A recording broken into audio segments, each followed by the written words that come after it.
Começa agora o programa Bem Viver, uma prosa sobre saúde, bem-estar, comida e agroecologia. Produção Rádio Brasil de Fato.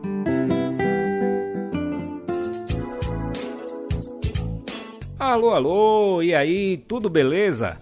Deu uma olhada no calendário hoje? Ainda não? Hoje é quarta-feira, dia 9 de abril de 2025. Chega mais aqui com a gente e fica pertinho, porque bem viver nunca se faz sozinho. Vamos nos juntar para compartilhar histórias por respeito às pessoas, aos lugares, ao nosso planeta. Eu sou Daniel Lamire e junto com toda a equipe do Brasil de Fato preparamos mais uma edição pensando em você. Vamos mergulhar em um rio de informações.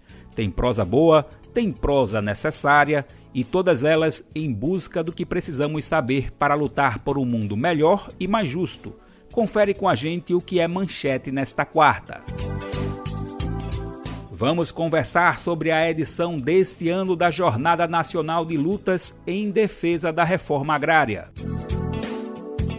Conversa Bem Viver recebe Vera Paiva, a Veroca, filha de Rubens e Eunice Paiva. A audiência pública debate o projeto de mineração de urânio e fosfato no interior do Ceará. Falta água potável para comunidades que vivem às margens de rios e mananciais na Amazônia. Povo Embiá-Guarani retoma territórios no Rio Grande do Sul. E vale a gente lembrar, né? Tem essas e tem muito mais. Confere tudinho na edição que tá só começando. A cada ano, no mês de abril, são realizadas edições da Jornada Nacional de Lutas em Defesa da Reforma Agrária. Ela é organizada pelo MST, o Movimento dos Trabalhadores Rurais Sem Terra. O período da jornada é marcado por mobilizações com um importante propósito de chamar a atenção para o tema no país. Algumas das ações públicas realizadas são marchas, caminhadas e ocupações de terras improdutivas. Além disso, atos simbólicos, protestos, distribuição de comida saudável, debates, atividades culturais, entre outras. O tema da jornada deste ano é Ocupar para o Brasil Alimentar. Ele reforça a importância da relação direta da reforma agrária popular com a produção de alimentos saudáveis no país. Gilmar Mauro, coordenador nacional do MST, falou da realização da jornada no programa Conexão BDF do Brasil de Fato. Ele destacou que as mobilizações de ocupação que seguem pelo país acontecem em áreas com problemas graves. Um dos casos destacado é o da usina São José, no município paulista de Rio das Pedras. O empreendimento despejou dejetos e causou a morte de mais de 250 mil toneladas de peixes no rio Tijuco Preto. A área, segundo o MST, é ambientalmente sensível, possui dívidas trabalhistas e poderia ser desapropriada. No caso de São Paulo, por exemplo, a usina São José, em Rio das Pedras, que é uma cidade próxima a Piracicaba, é uma área que cometeu um crime bárbaro ambiental, onde mais de 250 mil peixes foram mortos, mais de 50 toneladas, peixes mortos pelo despejo de dejetos que causaram esse impacto, porque o rio Tijuco Preto, ele vai para o rio Piracicaba, mas tem uma área de preservação ambiental muito intensa, aliás, que fornece sobrevivência para um monte de pescadores, turismo, etc. E é uma área com dívidas enormes e também com um monte de problemas de ações trabalhistas. Dessa forma, Gilmar Mauro destaca a importância das denúncias feitas pelas ocupações durante a jornada. Ele exemplificou a recorrência de crimes ambientais e trabalhistas. Então é uma denúncia pública, ao mesmo tempo dizer, olha, tem uma área aqui que poderia ser desapropriada, no fundo, cá entre nós, áreas com crime ambiental e com crime por utilização de trabalho escravo, nem deveriam ser desapropriadas, elas deveriam ser expropriadas, o que, aliás, está estabelecido na Constituição, assim como outras áreas Brasil afora, terras públicas devolutas, áreas improdutivas.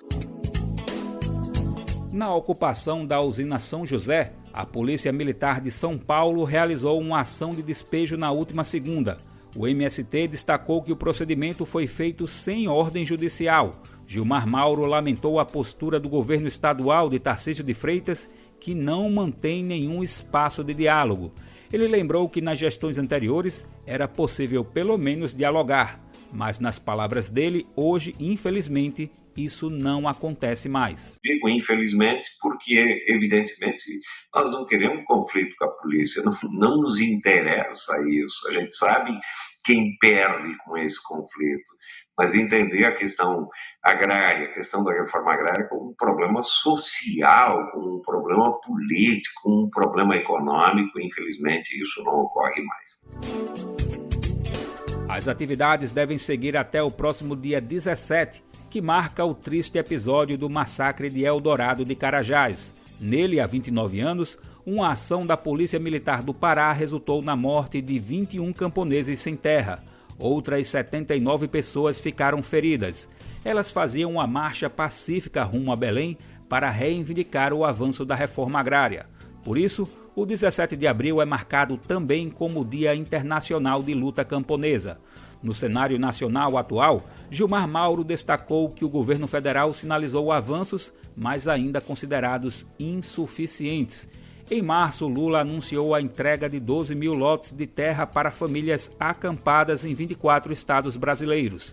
Embora o anúncio represente um avanço na política de reforma agrária, as entregas atenderão somente 10% da demanda, de acordo com o MST. Em relação à pauta, e por isso a jornada também, nós queremos que sejam assentadas prioritariamente 65 mil famílias em todo o Brasil. São famílias acampadas desde muito tempo, algumas famílias com mais de 25 anos de acampamento.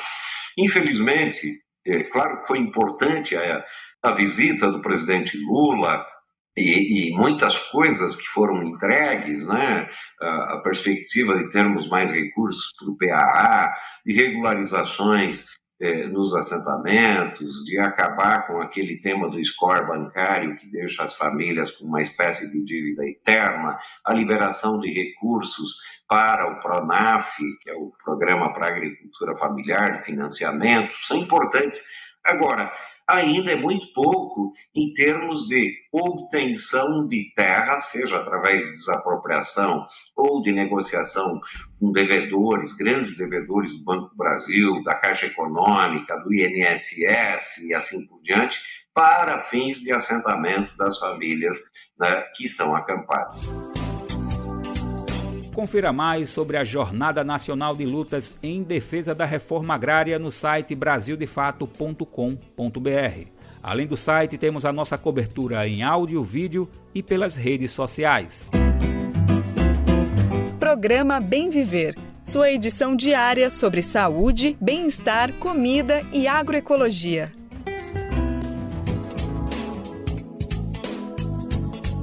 Bom, a gente não cansa de dizer aquilo que gostamos, né? Concorda? Nesse embalo eu tenho aqui um exemplo. Não cansamos nunca de dizer que é um prazer imenso ter você aqui com a gente, acompanhando o nosso Bem Viver. Essa sintonia nos enche de alegria e queremos te deixar ainda mais conectado e conectada com o que realmente importa. Já pensou em receber as principais notícias do Brasil de Fato direto no seu e-mail? É simples e rápido. Basta se cadastrar no nosso site e escolher os temas que mais te interessam. Assim você fica sempre bem informado e informada sobre os acontecimentos do Brasil e do mundo. E tudo com aquela análise crítica e popular que só o BDF tem. Acesse agora brasildefato.com.br/boletim. Eu vou repetir, tá? brasildefato.com.br/boletim. Fique por dentro e se informe com a gente. Chegou o momento do nosso Conversa Bem Viver e hoje com uma convidada muito especial. Vamos adentrar uma importante prosa no tema da verdade, memória e justiça no Brasil. Conversa Bem Viver com Lucas Salum. E o programa de hoje, a gente vai fazer um encontro com a história viva do nosso país. É impossível, gente, não se emocionar ao fazer esse anúncio. Afinal, quem conversa Bem Viver hoje é Vera Paiva. Ela que é professora titular do Departamento de Psicologia Social da USP, onde tem uma atuação que passa de 40 anos, principalmente focada em práticas de saúde, prevenção e cuidado, especialmente no campo da AIDS, com ênfase no estudo psicossocial da desigualdade. Bom, essa é a trajetória, digamos, da Vera Paiva adulta, profissional, que devidamente prestigiada, mas talvez não tão reconhecida devido a tudo que ela já entregou, ela segue contribuindo para a academia, para o país. Agora, a trajetória da Vera, digamos assim, como adolescente, jovem, essa sim está devidamente difundida e conhecida não só no nosso país, como internacionalmente. Afinal, a gente está falando dela, da Veroca, a filha de Eunice Paiva e Rubens Paiva, esses dois heróis, herói e heroína brasileiros no combate à ditadura brasileira, que tiveram a trajetória deles retratada nesse brilhante filme brasileiro que dá um orgulho danado. Ainda Estou Aqui, de Walter Salles, que acabou de ganhar o Oscar de melhor filme internacional. A gente vai falar sobre tudo isso e muito mais, mas antes, deixa eu te cumprimentar e agradecer, Vera. Obrigado por ter separado um tempinho para falar com a gente aqui do Brasil de Fato, viu? Não, imagina. Eu que agradeço o convite e saúdo os ouvintes. Perfeito. Vera, eu quero começar a Uhum. falar contigo sobre, bom, os acontecimentos desse último final de semana, né? A gente teve um domingo muito emblemático aqui em São Paulo, né? Por um lado, a gente viu esse momento muito importante que, se não me engano, a senhora estava presente, que foi a quinta caminhada do silêncio pelas vítimas da violência do Estado de ontem e hoje. Foi uma caminhada que partiu da sede do antigo DOI-CODE até o monumento em homenagem aos mortos e desaparecidos na ditadura, que fica no Ibirapuera, zona central, sul aqui de São Paulo. Mas, ao mesmo tempo, não muito longe dali, na Avenida Paulista, a gente viu mais um ato promovido por Jair Bolsonaro, pedindo anistia por tudo que aconteceu em relação ao 8 de janeiro e também a tentativa de golpe que Jair Bolsonaro é investigado por ser um dos responsáveis.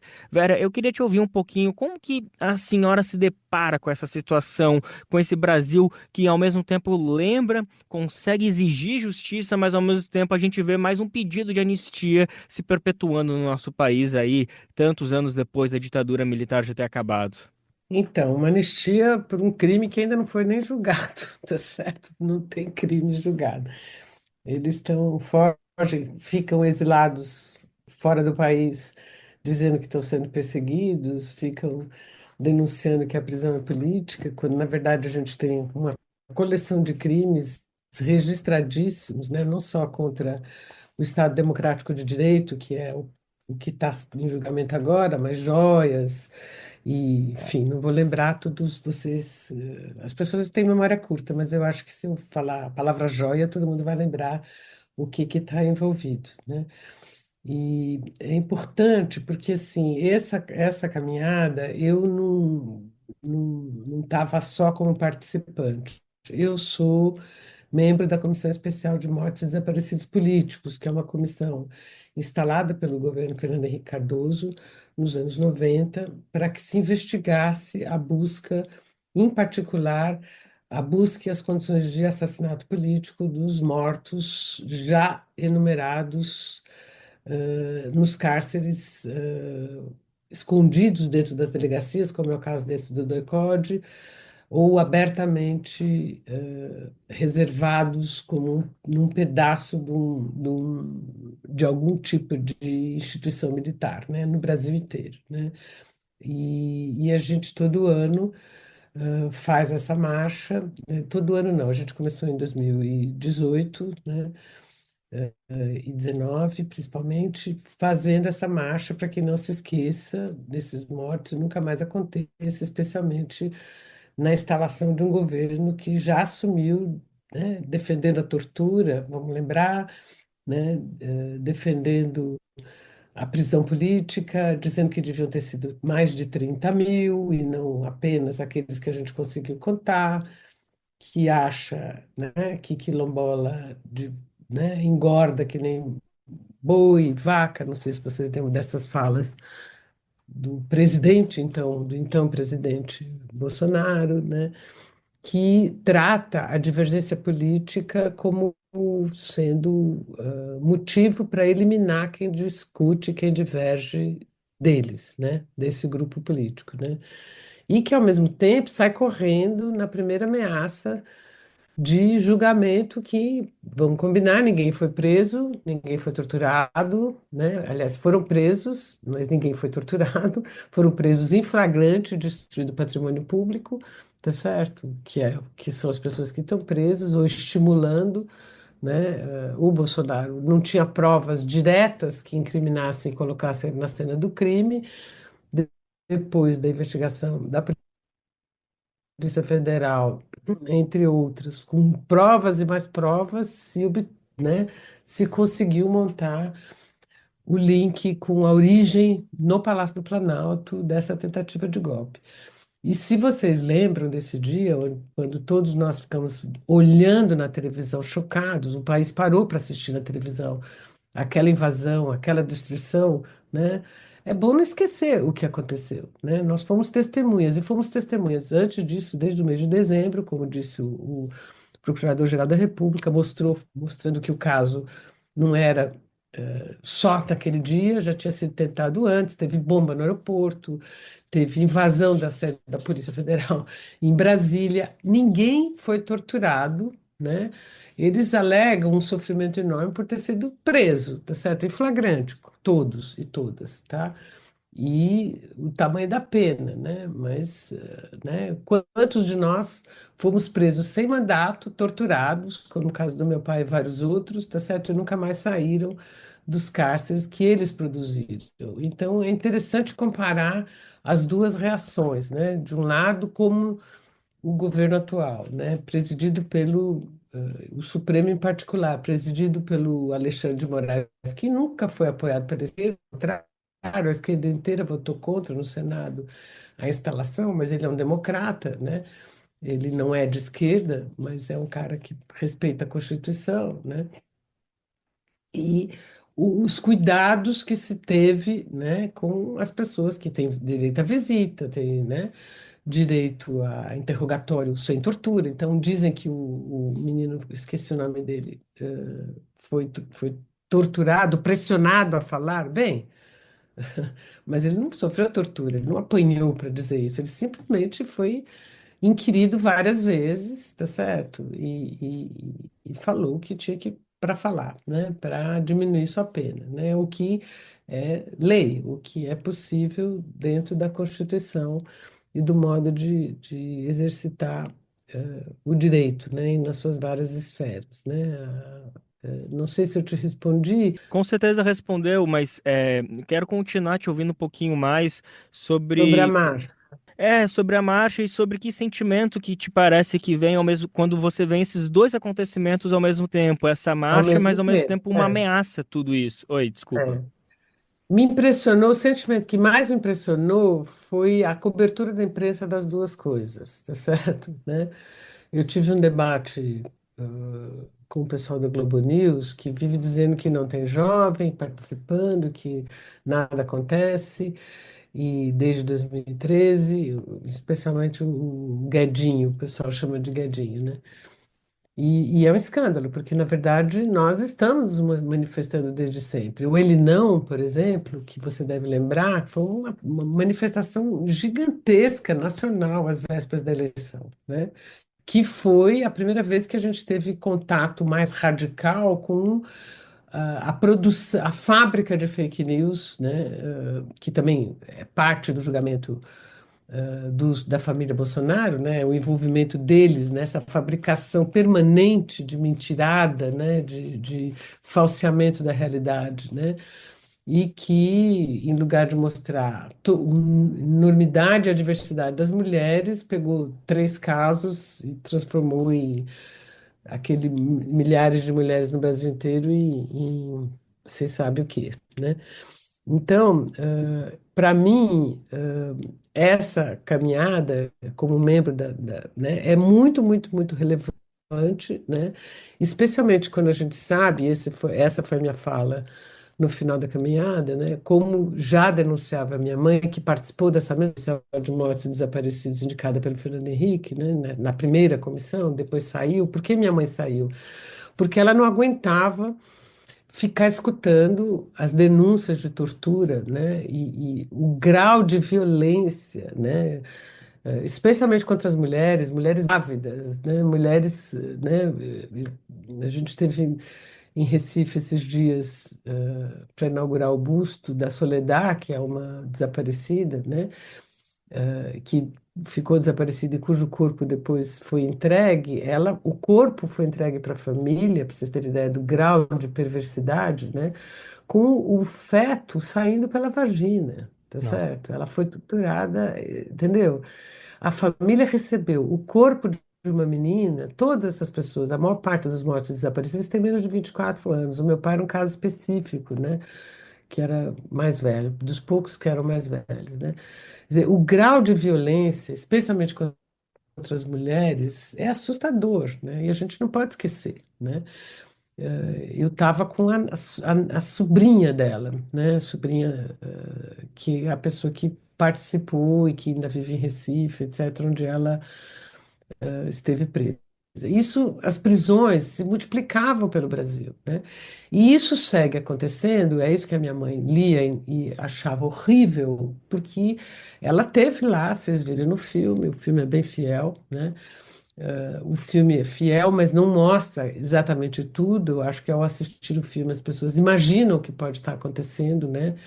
Ali, no sangue no chão, são indícios muito delicados. E eu acho que isso é uma vantagem do filme e é uma das qualidades artísticas do filme, ter feito isso com delicadeza, não falar isso que eu estou falando para vocês, né, tão cruamente, que aconteceu no mesmo lugar onde a minha irmã esteve presa, né, minha irmã Eliana. A gente tinha noção, e a minha mãe, quando estava na comissão especial, ela recebia esses relatos de denúncia, tá certo? Ela dizia, eu não aguento, porque né? Eu fico imaginando o que aconteceu com o Rubens, né? Nos dias que ele estava lá, o que poderia ter acontecido com a Eliana, comigo, etc., né?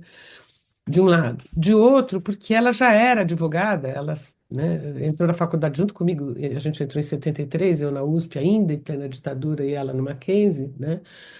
Em Santos primeiro, depois no Mackenzie, transferiu para o Mackenzie em São Paulo, ela fez direito. Ela começou a se dedicar à causa indígena, tá certo? Porque e já se dedicava quando foi indicado pelo Fernando Henrique Cardoso, né? E o que ela dizia é que os povos indígenas e os quilombolas, né, esse que o Bolsonaro acha que tem que ser pesado que nem boi, né, falando justamente dos quilombolas que eu conheci bastante bem na minha infância, porque meu avô morava em Eldorado Paulista, né, a terra onde o Bolsonaro passou um tempo, e o incômodo do Bolsonaro era com os quilombolas que estavam escondidos na serra, tá certo? Fugindo da escravidão e criaram uma cultura bem específica, tanto indígena quanto quilombola naquela região. E a mamãe foi tentar, especialmente junto às populações indígenas, levantar esses casos, tá certo? Que seguem acontecendo até hoje, né? Nós tivemos 2 assassinatos de poceiros de terra indígena na Bahia faz um mês, tá certo? 2 indígenas assassinados. Isso é assassinato político, tá certo, né? Fora os que desaparecem, continuam desaparecendo, né? E esse grupo, esses segmentos da população, que na verdade são a maioria da população brasileira, na periferia, tá certo?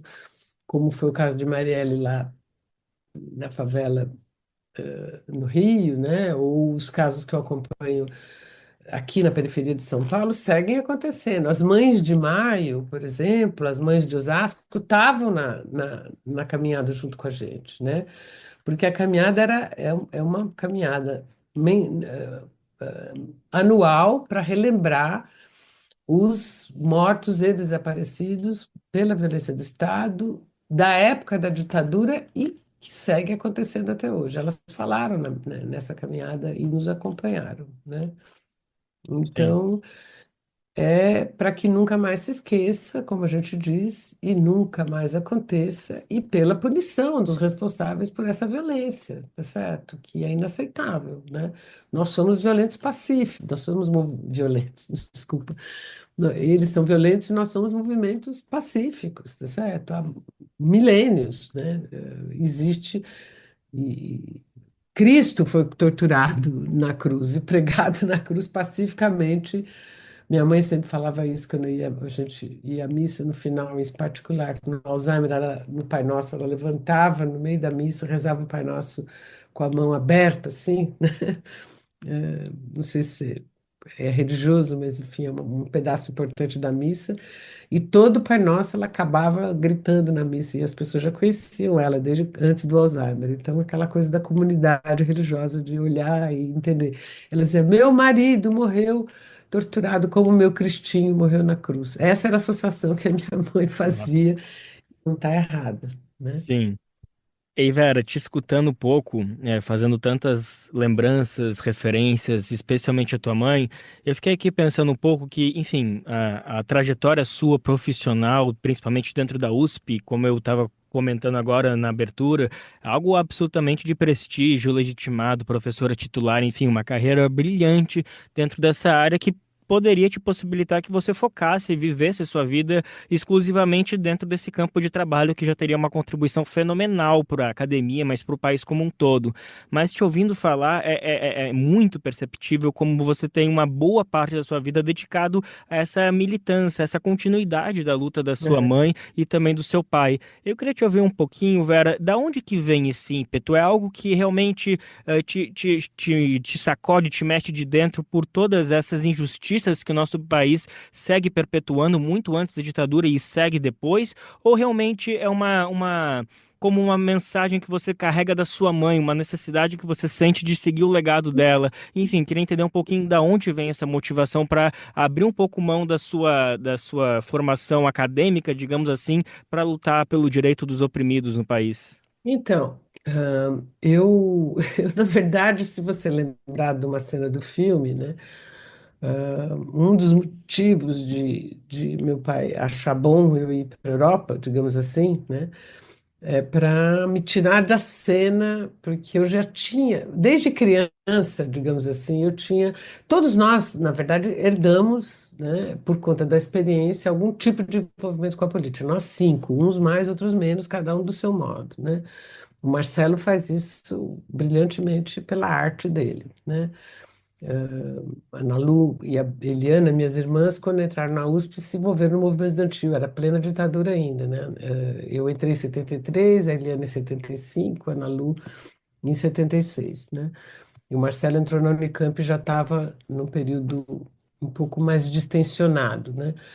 Mas era natural que a gente se envolvesse, né? Mas eu, em particular, era daquelas que de novo, até pela Igreja Católica mais generosa, né? Eu adorava ir com a minha avó, por exemplo, na Vila Maria, que era uma periferia de São Paulo, onde ela desenvolvia um trabalho com a comunidade de lá, né? Mas hoje em dia a Vila Maria não é mais tão empobrecida, mas na época que eu era criança era.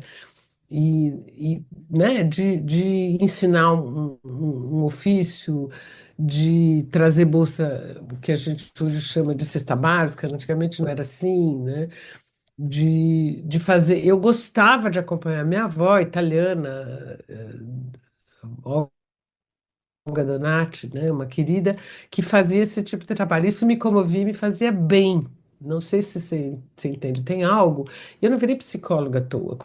Né, dos outros, do sofrimento psicossocial, principalmente, que é onde eu me envolvi, me faz bem fazer o bem, né? Diretamente envolvida com as pessoas. Há várias maneiras de fazer o bem. Não é, né? Vocês, quando estão fazendo programas desse tipo, de alguma maneira estão, né, contribuindo para a gente pensar a desigualdade, né, o sofrimento, né, as injustiças, né?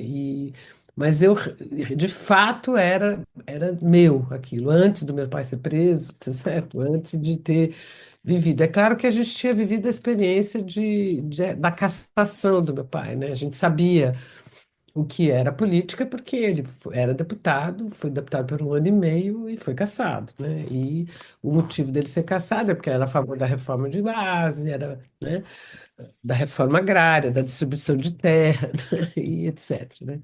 Entre outras coisas, que ele defendia como trabalhista, ele era do PTB. Ele era filiado ao PSB, que é o Partido Socialista Brasileiro, que existe até hoje, mas se candidatou pelo PTB, né? Então, eu acho que era o contexto onde a minha casa era cheia de discussão política o tempo inteiro. A gente, almoço de domingo era uma brigaiada sempre, sempre no bom sentido, né? Até hoje, assim, aliás.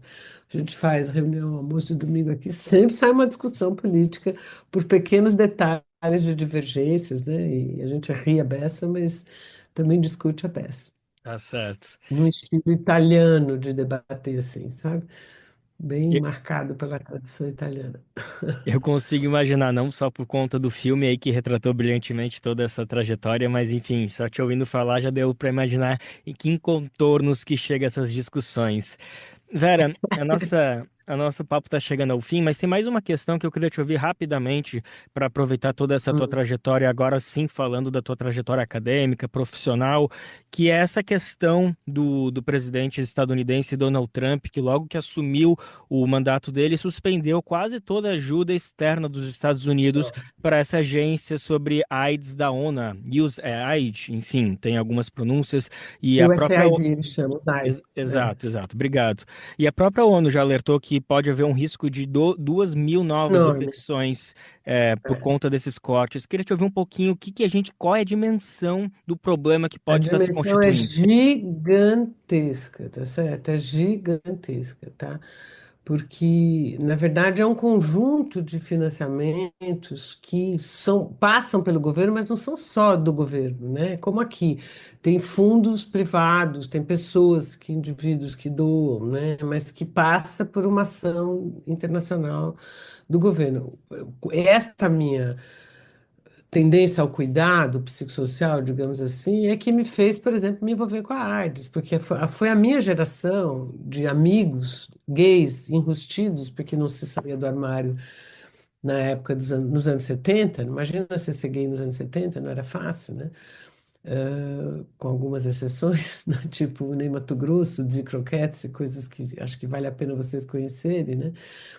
Que eram fascinantes, mas assim, todo mundo sabia que eu era psicóloga. Então, toda a minha geração de movimento estudantil que se infectou, e os primeiros foram bissexuais e homossexuais, vinham recorrer a mim pedindo ajuda e acolhimento e apoio para conseguir morrer dignamente, para lidar com a família e conseguir revelar para a família que estava morrendo de AIDS.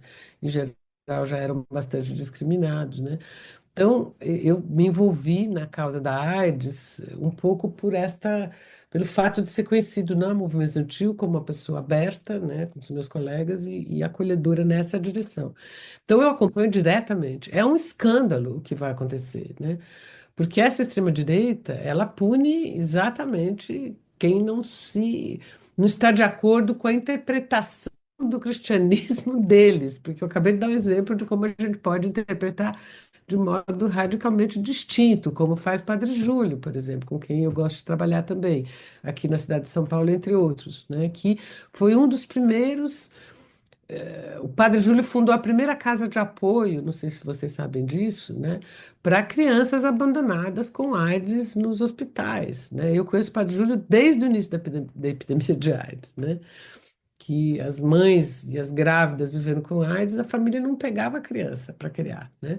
Foi um longo trabalho, né, desde, né, de como lidar com isso, com a prevenção, que é um trabalho na minha área mesmo, que é psicossocial, é educativo, é acolhimento. Eu não vou sair acusando as pessoas, eu entendo o medo, acolhe, reinterpreta, humaniza, né?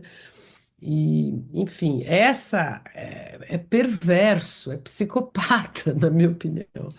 Essa gente que sai decidindo quem vive e quem morre, né? E tirar o respiradouro, né? De milhares de pessoas, em particular na África, na Ásia também, no Vietnã, por exemplo, onde os americanos fizeram uma destruição absurda, né? Naquela região da Indochina tem muita AIDS, tem muita gente que depende desse tipo de programa. E programa que os próprios veteranos americanos que viveram lá e se regret, como fala, que se culpavam né, e se ressentiam de ter feito aquela tragédia no Vietnã, Laos, Camboja, etc., produziram como obras via USAID e via outras entidades. Então, Eu acho perverso. É na mesma linha do nosso ex-presidente que acha que tem o direito de decidir. Tinha que morrer mais 30, tinha que torturar assim, e sai correndo na primeira ameaça, né? Voltando ao início da nossa conversa. Não sei se eu te respondi, Lucas. Com certeza. Não, fez uma aula. E é isso que eu esperava de uma professora titular. A gente sempre sai mais inteligente quando a gente sai de uma entrevista, de um papo com uma professora, ainda mais titular do Departamento de Psicologia da USP, ela, Vera Paiva. A gente acabou de ter esse papo maravilhoso com ela, filha de Eunice Paiva e Rubem Paiva, símbolos históricos, assim como ela, Vera Paiva, no combate à ditadura e às injustiças no país. Vera, uma alegria demais poder falar contigo. Tenho certeza que foi o primeiro de muitos e obrigado pela disponibilidade para atender a gente mais uma vez, viu? Não, obrigada a vocês por pautar esses temas e fazer uma entrevista interessante de responder, né? A professora depende de com quem está falando também, sabe? Não é assim. É uma interação. Agradeço muito. Conversa Bem Viver com Lucas Salum. Você está ouvindo o programa Bem Viver, uma prosa sobre saúde, bem-estar, comida e agroecologia.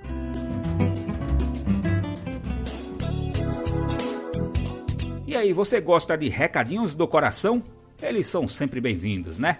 É que a gente compartilha aqui e agora aquele bilhete sonoro de toda a equipe do Brasil de Fato. Não esquece da gente não, tá? É que precisamos da sua colaboração para continuar produzindo conteúdos de qualidade com todo o rigor jornalístico que você já conhece e confia. Nosso trabalho é e sempre será trazer a visão popular dos fatos tanto no Brasil quanto no mundo. E você pode nos ajudar através do nosso Apoia-se, a plataforma que ajuda nessa contribuição. E esse seu apoio pode ser no valor que você puder, que estiver ao seu alcance. Assim você se junta a quem luta contra a desinformação e constrói um futuro melhor para todos e todas. E aí, bora nessa? É fácil. Acesse apoia.se/Brasil de Fato. O link também está na descrição deste episódio nas plataformas de podcast. Estamos contando com você.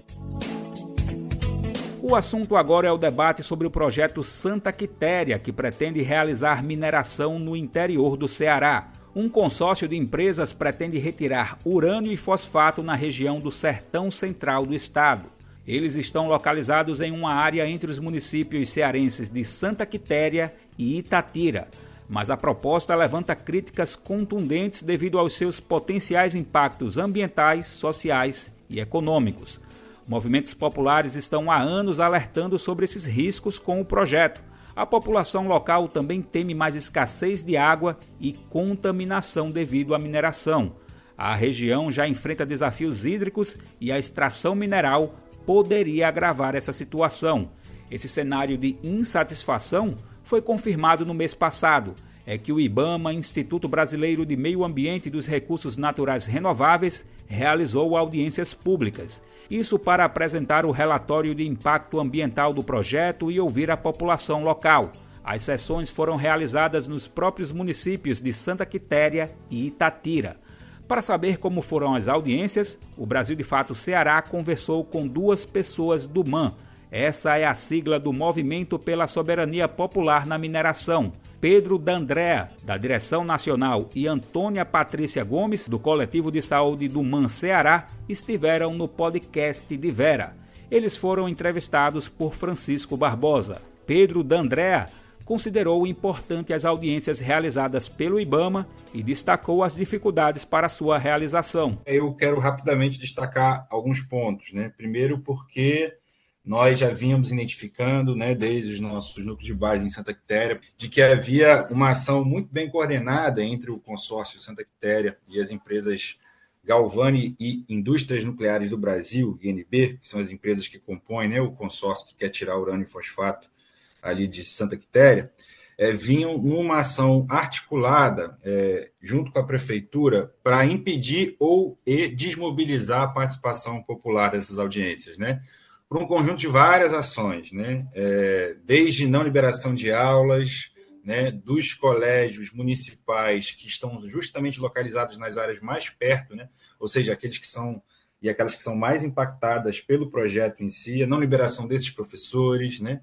a transmissão ao vivo em comunidades que estão muito perto da jazida, de fato que impedisse, né, ou, de certa forma, indiretamente, corroborasse e colaborasse para que elas não fossem para Santa Quitéria e ficassem nas suas comunidades, né, e participação ao vivo não é participação, né? Na verdade, é um mero acompanhamento, você é um mero telespectador da audiência quando você está vendo uma transmissão ao vivo, né? Fazendo com que comunitários, né, companheiros e companheiras dos territórios que estão muito perto ali, dizendo que deveriam pedir transporte para a audiência de Itatira, né? A grande questão é que na sede sempre se teve um caráter muito contrário do ponto de vista massivo, popular, né? O povo de Santa Quitéria é, na sua grande maioria, e sempre foi contrário ao projeto Santa Quitéria, né? Então se tentou a todo momento desviar o foco e a atenção para a sede de Santa Quitéria e levar esse povo, aqueles que fossem, para Itatira, porque Itatira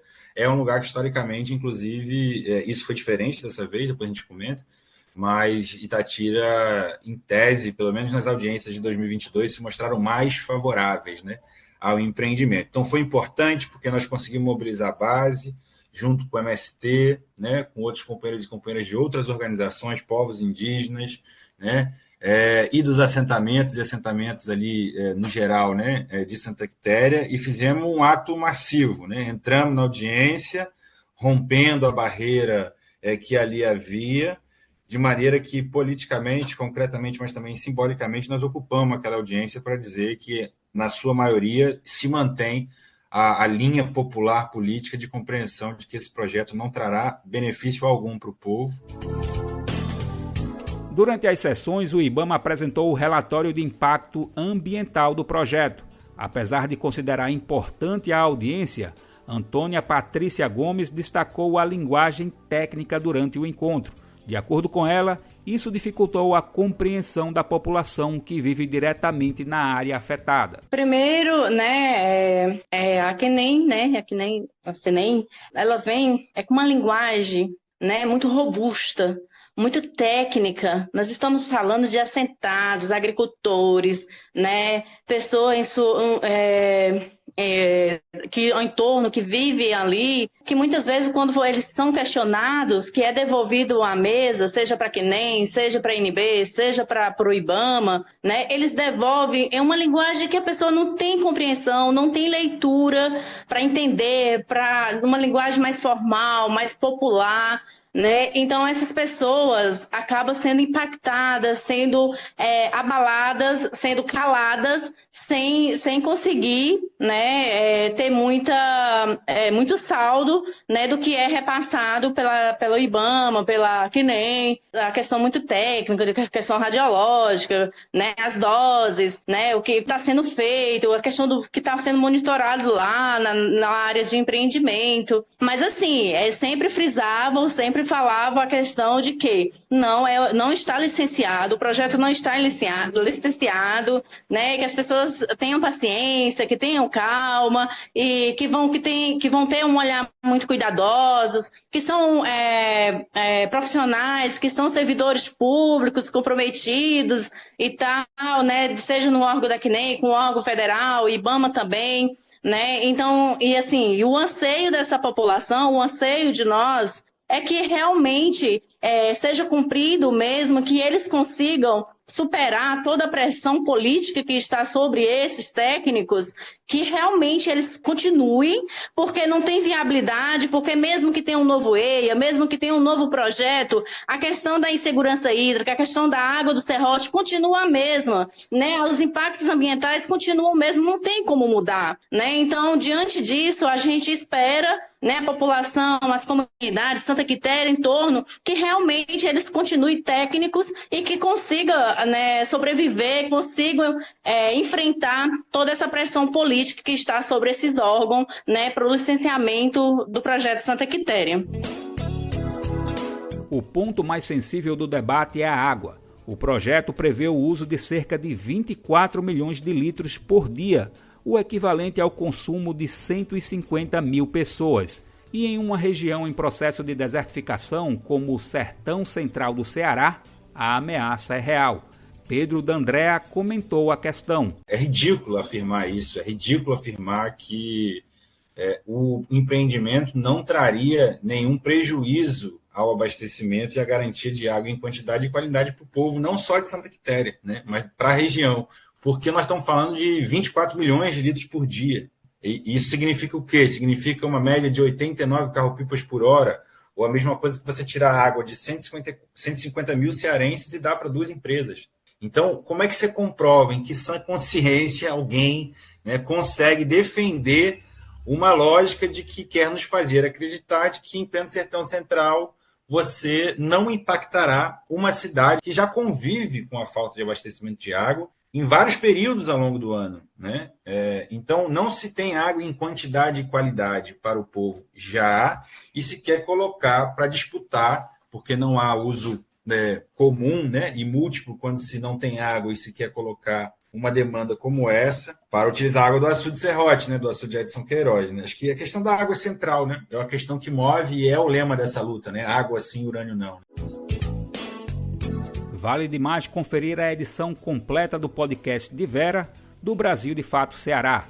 Nela você confere que, além da água, a saúde pública também preocupa. Moradores e moradoras temem a exposição à radiação e seus efeitos ao longo dos anos. E uma pergunta que a gente faz questão de destacar para quem não tem acompanhado esse debate é a seguinte: qual seria a situação atual do projeto Santa Quitéria? A gente responde: o processo de licenciamento está em andamento. Técnicos do IBAMA analisam a solicitação da licença prévia, a primeira etapa para a instalação do empreendimento. Confira mais no podcast de Vera, no Spotify ou no site brasildefato.com.br/CE.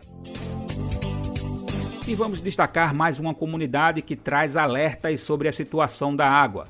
Dessa vez vamos para a Amazônia, que concentra cerca de 80% da água doce disponível no Brasil. Mas nas comunidades que vivem às margens de rios e garapés ou até mananciais que abastecem grandes cidades, falta água potável.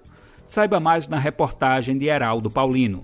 Quem mora às margens dos rios, nas 42 ilhas que compõem a área insular de Belém, convive com a dura realidade da falta de tratamento e distribuição de água potável.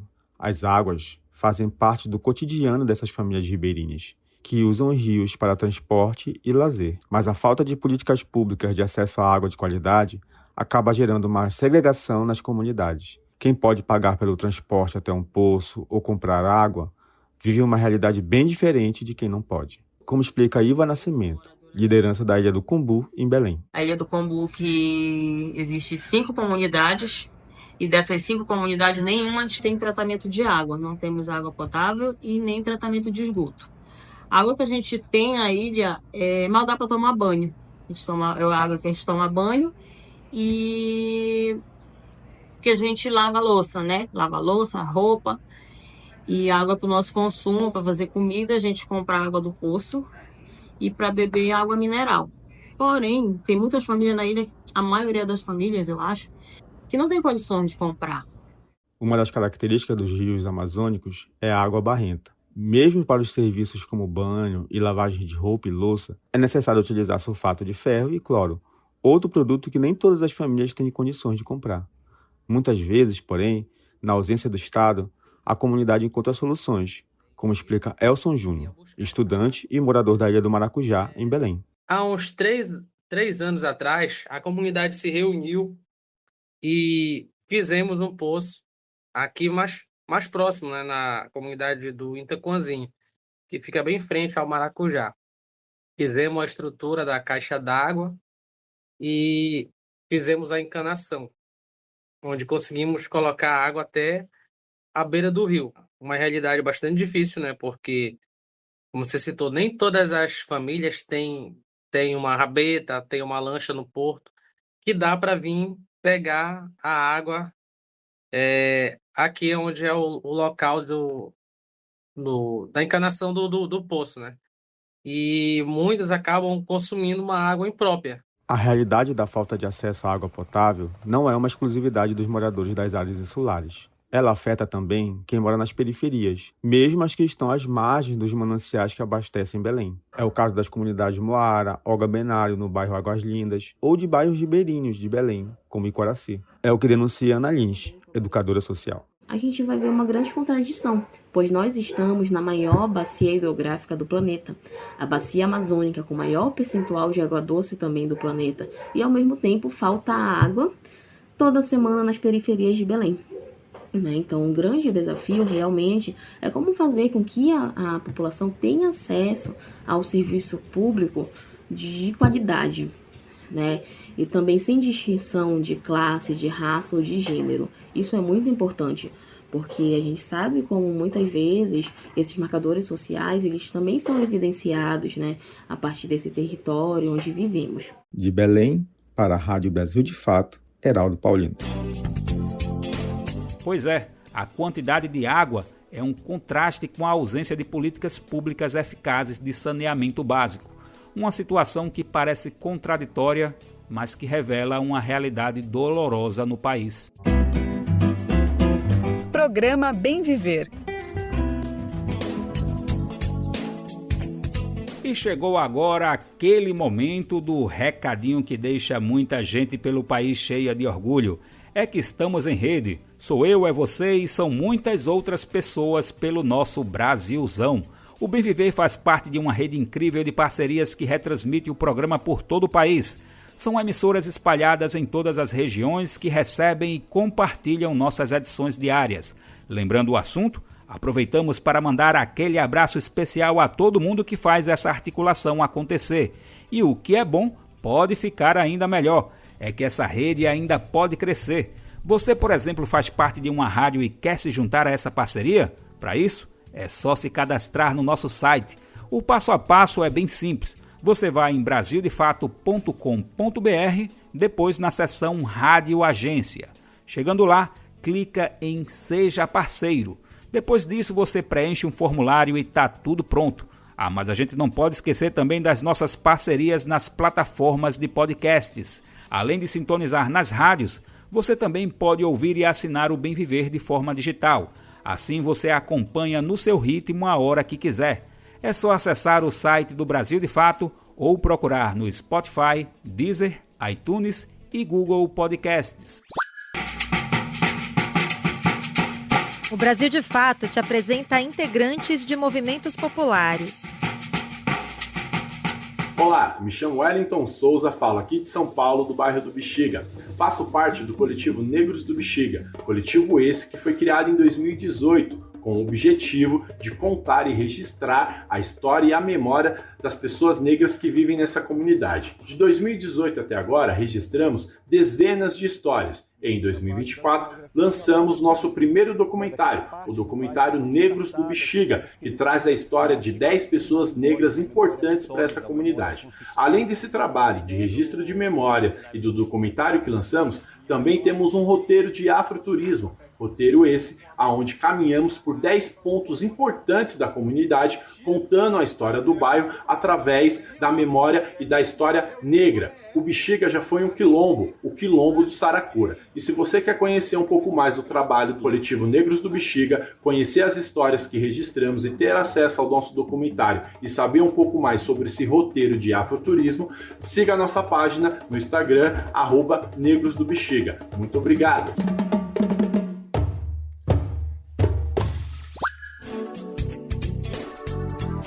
A gente destaca agora que os Mbiá-Guarani se reúnem anualmente no Rio Grande do Sul para conversar sobre a realidade de suas comunidades. E o Brasil de Fato Gaúcho foi até uma retomada desse povo indígena na zona rural de Porto Alegre, para saber mais sobre suas principais demandas. Acompanhe na reportagem de Marcelo Ferreira. A aldeia para o povo Mbiá-Guarani é Tecoá, palavra que significa lugar do bem viver ou lugar de ser. Espaço cada vez mais escasso para essa etnia indígena que antes da chegada dos europeus não conhecia cercas e prosperava, caminhando entre territórios no sul e sudeste do Brasil. Para preservar sua cultura e os poucos espaços de mata nativa que restam, nos últimos anos, os Mbiá-Guarani têm realizado retomadas de território. Uma delas é a Tecoá Igerê. retomada a Ponta do Arado, na zona sul de Porto Alegre. A antiga fazenda do Arado Velho foi ocupada em junho de 2018.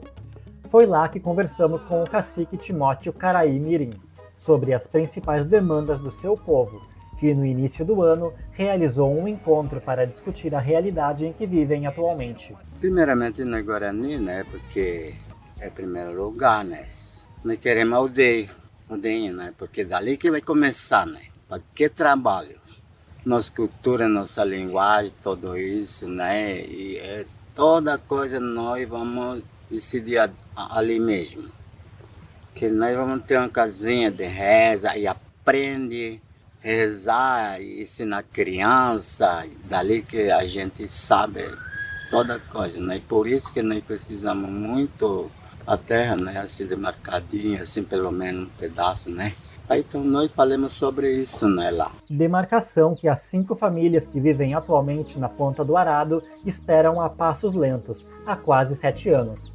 Uma luta em que tiveram que enfrentar a especulação imobiliária e poderes políticos, que quase conseguiram transformar os mais de 400 hectares de mata preservada em condomínios de luxo. Suportando constantes ameaças, com estrutura e acesso precários, as famílias conquistaram na justiça a posse provisória e a determinação que a FUNAI crie um grupo de trabalho para estudos de identificação. Burocracia que para o povo guarani, como conta Timóteo, é mais uma forma de violência do branco sobre o seu modo de ser. Eu queria saber também por quê. Agora, por que nós comandamos, pedimos a demarcação? Porque os brancos que fizeram a lei, tudo isso, né? Tivesse não fizeram a lei, nem precisa falar. Nós vamos morar onde? Mato, nativo, onde não tem cidade. Tudo isso nós temos direito, porque é nosso, né? Porque ninguém trabalha para fazer mato, essa coisa tudo, e essa terra, e fizeram nosso Deus que fizeram, né? O Encontro Mbiá-Guarani reuniu dezenas de tecoás no município de Guaíba. Além da questão da demarcação, eles destacaram a fragilização de sua cultura pela urbanização e o preconceito que sofrem na sociedade, e a necessidade de políticas públicas para resolver a precariedade na saúde e na moradia, a falta de água potável e saneamento, e a falta de infraestrutura nas poucas escolas que existem nos territórios. O coordenador do Conselho Indigenista Missionário na região sul, Roberto Liebigot, esteve no encontro. Ele explica a histórica desterritorialização dos indígenas no Rio Grande do Sul. As poucas áreas demarcadas foram áreas preservadas pelo Estado, mas que passam por um processo de expoliação, né, do uso indevido da terra através de um sistema de arrendamento dos territórios. Então você tem um ambiente onde há terra reservada, mas o usufruto é limitado aos povos indígenas. Então eles se deparam com essa relação conflituosa com os poderes públicos, que negam esse direito aos indígenas, com a sociedade que é colonizadora, que, portanto, não aceita a presença indígena, e com o ambiente jurídico em que há uma disputa sistemática em torno do direito constitucional. E a base hoje de discussão, ela se dá a partir da tese do marco temporal, né, em que houve todo um movimento de luta contra a tese, no âmbito do Supremo Tribunal Federal, que rejeitou a tese do marco temporal, mas que ele é inserido através de uma lei. O cacique Timóteo reforça que o seu povo quer preservar a floresta para garantir o futuro das crianças. Então nós chegamos aqui para fazer aldeia, e através de nosso Deus, sempre rezamos por nosso Deus, né? Agradecemos, e se sempre vieram espírito aqui para continuar a natureza. Isso é importante para nós, para isso que nós queremos, né? Isso vai continuar sempre mato assim. Se os brancos tomaram essa coisa daqui, só vai haver só cidade. Vai haver só cidade. Mas nós pegamos isso, vai continuar até para sempre. De Porto Alegre, no Rio Grande do Sul, para a Rádio Brasil de Fato, Marcelo Ferreira. E nessa valorização de viver e estar em sintonia com a natureza, a gente conclui o programa de hoje. A edição do Bem Viver desta quarta-feira fica por aqui. Lembrando que você pode nos ouvir na Rádio Brasil de Fato 98,9 FM na Grande São Paulo ou no site radiobrasildefato.com.br. O programa vai ao ar também em diversas rádios pelo país. A lista completa de emissoras que retransmitem o Bem Viver você encontra no nosso site na matéria de divulgação diária do programa. Aproveitamos para agradecer esses veículos por estarem com a gente. O Bem Viver também fica disponível como podcast no Spotify, Deezer, iTunes e Google Podcasts. A apresentação e roteiro do programa foi comigo, Daniel Lamir. A edição e produção foi de Douglas Matos e minha, Daniel Lamir. Trabalhos técnicos de Lua Gattinone, Adilson Oliveira e André Paroche. Coordenação de áudio e vídeo, Monize Ravena. Direção de programas de áudio, Camila Salmásio. Direção executiva, Nina Fidelis. Apoio, equipe de jornalismo do Brasil de Fato. Um grande abraço e até amanhã. Você ouviu o programa Bem Viver, uma prosa sobre saúde, bem-estar, comida e agroecologia. Produção Rádio Brasil de Fato.